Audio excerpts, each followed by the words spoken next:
Genesis chapter 32. Jacob went on his way, and the angels of God met him. And when Jacob saw them, he said, "This is God's camp."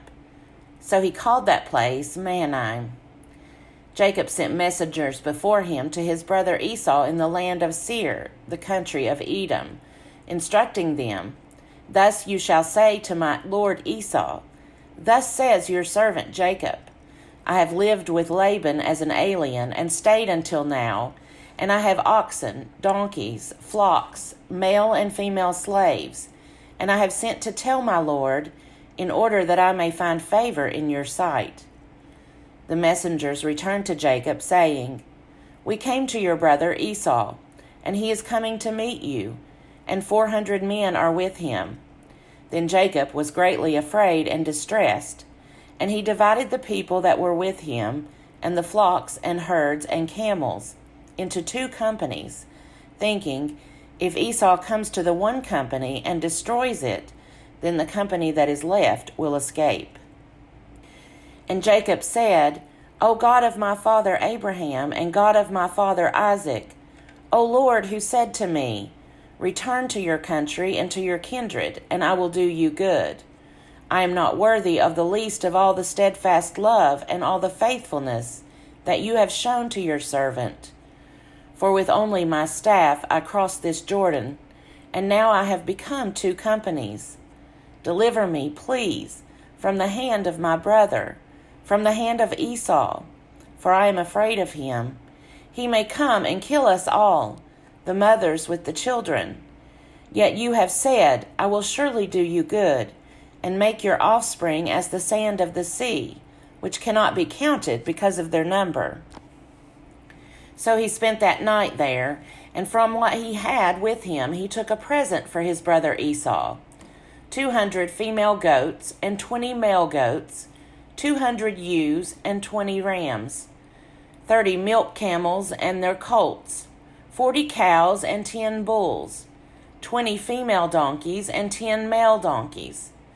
These he delivered into the hand of his servants, every drove by itself, and said to his servants, "Pass on ahead of me, and put a space between drove and drove."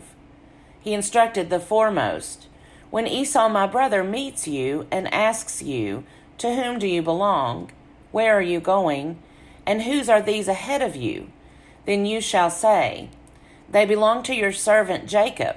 They are a present sent to my lord Esau, and moreover he is behind us." He likewise instructed the second and the third and all who followed the droves. "You shall say the same thing to Esau when you meet him. And you shall say, Moreover, your servant Jacob is behind us." For he thought, "I may appease him with the present that goes ahead of me, and afterwards I shall see his face. Perhaps he will accept me." So the present passed on ahead of him, and he himself spent that night in the camp. The same night he got up and took his 2 wives, his 2 maids, and his 11 children, and crossed the ford of the Jabbok. He took them and sent them across the stream, and likewise everything that he had. Jacob was left alone, and a man wrestled with him until daybreak. When the man saw that he did not prevail against Jacob, he struck him on the hip socket, and Jacob's hip was put out of joint as he wrestled with him. Then he said, "Let me go, for the day is breaking." But Jacob said, "I will not let you go unless you bless me." So he said to him, "What is your name?" And he said, "Jacob." Then the man said, "You shall no longer be called Jacob, but Israel, for you have striven with God and with humans and have prevailed." Then Jacob asked him, "Please tell me your name." But he said, "Why is it that you ask my name?" And there he blessed him. So Jacob called the place Peniel, saying, "For I have seen God face to face, and yet my life is preserved." The sun rose upon him as he passed Penuel, limping because of his hip. Therefore, to this day the Israelites do not eat the thigh muscle that is on the hip socket, because he struck Jacob on the hip socket at the thigh muscle. Genesis chapter 33. Now Jacob looked up and saw Esau coming, and 400 men with him. So he divided the children among Leah and Rachel and the 2 maids. He put the maids with their children in front, then Leah with her children, and Rachel and Joseph last of all. He himself went on ahead of them, bowing himself to the ground 7 times, until he came near his brother. But Esau ran to meet him and embraced him, and fell on his neck and kissed him, and they wept. When Esau looked up and saw the women and children, he said, "Who are these with you?" Jacob said, "The children whom God has graciously given your servant." Then the maids drew near, they and their children, and bowed down. Leah likewise and her children drew near and bowed down. And finally Joseph and Rachel drew near, and they bowed down. Esau said, "What do you mean by all this company that I met?" Jacob answered, "To find favor with my Lord." But Esau said, "I have enough, my brother. Keep what you have for yourself." Jacob said, "No, please. If I find favor with you, then accept my present from my hand. For truly to see your face is like seeing the face of God, since you have received me with such favor. Please accept my gift that is brought to you, because God has dealt graciously with me, and because I have everything I want." So he urged him, and he took it. Then Esau said, "Let us journey on our way, and I will go alongside you." But Jacob said to him, "My Lord knows that the children are frail, and that the flocks and herds which are nursing are a care to me. And if they are overdriven for one day, all the flocks will die.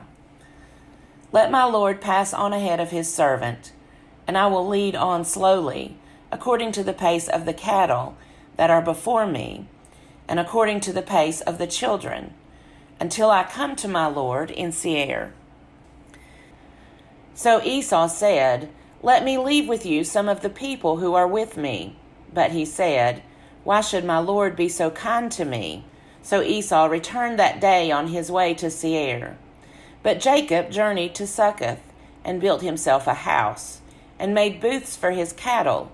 Therefore the place is called Succoth. Jacob came safely to the city of Shechem, which is in the land of Canaan, on his way from Paddan Aram, and he camped before the city. And from the sons of Hamor, Shechem's father, he bought for 100 pieces of money the plot of land on which he had pitched his tent. There he erected an altar and called it El Elohe Israel. Genesis chapter 34. Now Dinah, the daughter of Leah, whom she had borne to Jacob, went out to visit the women of the region.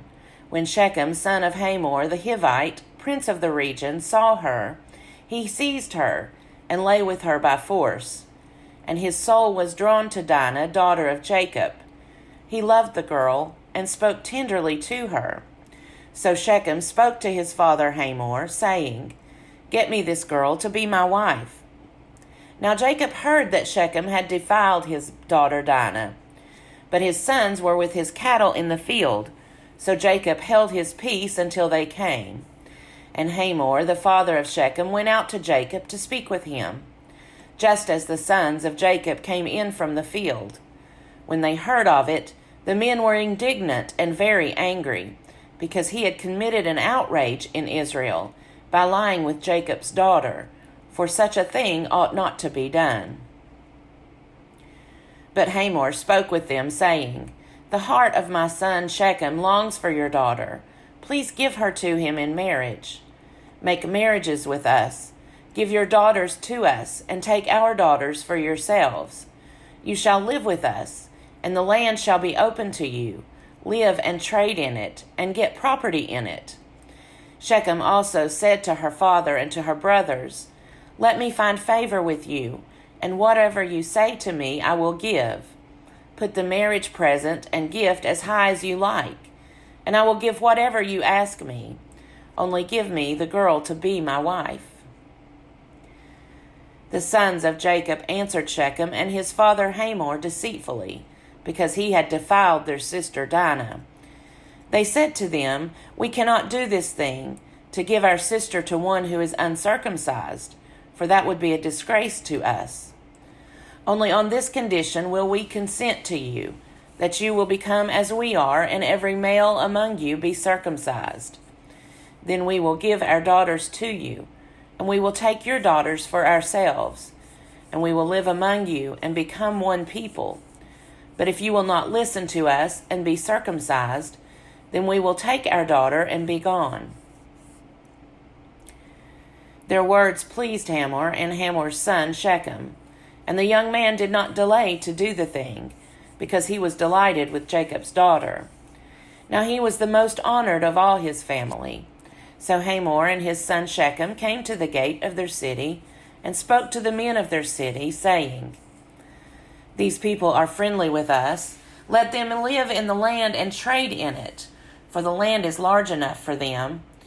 Let us take their daughters in marriage, and let us give them our daughters.